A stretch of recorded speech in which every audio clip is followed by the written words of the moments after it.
Like Shonali, Vicky gave birth to her baby Jacob very early, at 27 weeks gestation. Jacob is also now 10 weeks old. Vicky has had persistent problems with her milk supply, and Jacob has moved on to formula feeding.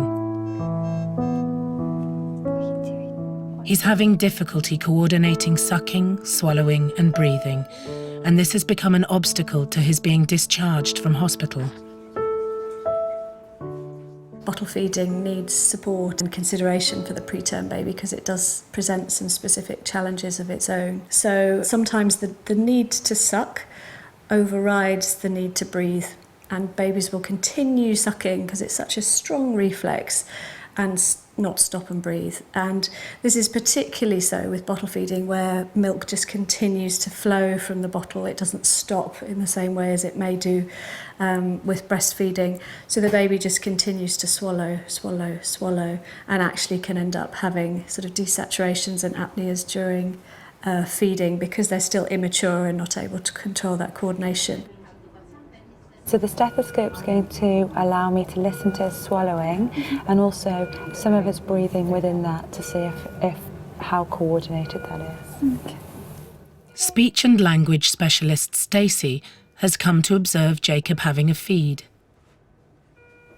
She finds that, like many premature and sick babies making the transition to bottle feeding, he is sucking and swallowing well, but he hasn't yet mastered how to pause for breath. But what he doesn't seem to be doing is really taking any breaths. Mm-hmm. So what babies sometimes do is suck, swallow, breathe, or suck, suck, swallow, breathe. Mm-hmm. And what he's doing is suck, swallow, suck, swallow, suck, swallow, suck, swallow, suck, swallow, swallow.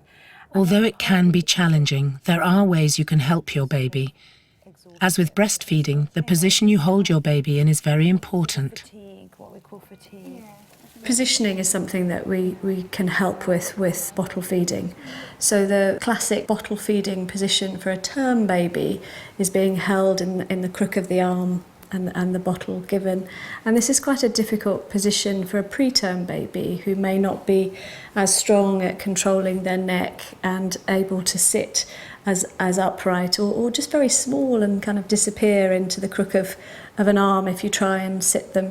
So instead we're thinking about feeding a baby in a much more supported side-lying position like breastfeeding, and we call this an elevated side-lying, so not absolutely flat but slightly angled, and people will use cushions or different ways to get this position. And there's been some research that shows that actually babies that are fed in this position maintain their oxygen saturations better during those long sucking bursts and are therefore able to sustain feeding for longer as it supports their coordination.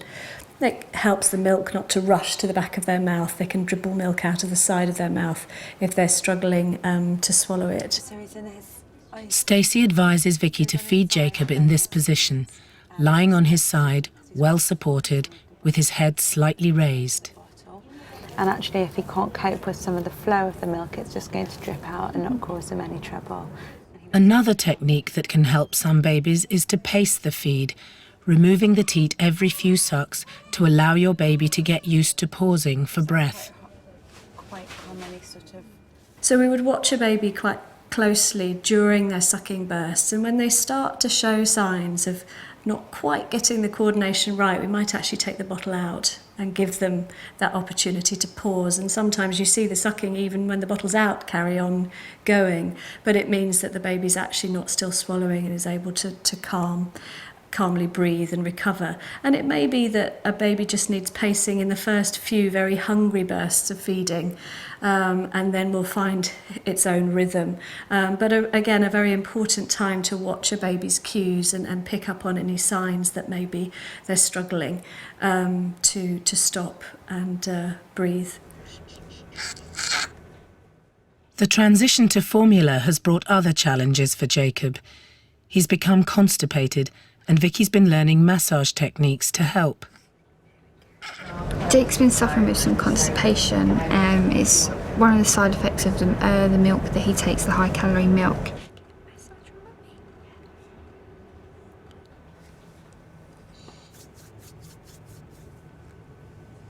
Beryl taught me how to do the massage.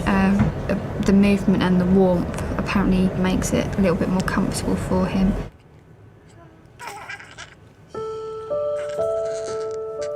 Learning to feed independently is a key stage in your baby's development, and for most babies, it's an important step towards leaving hospital.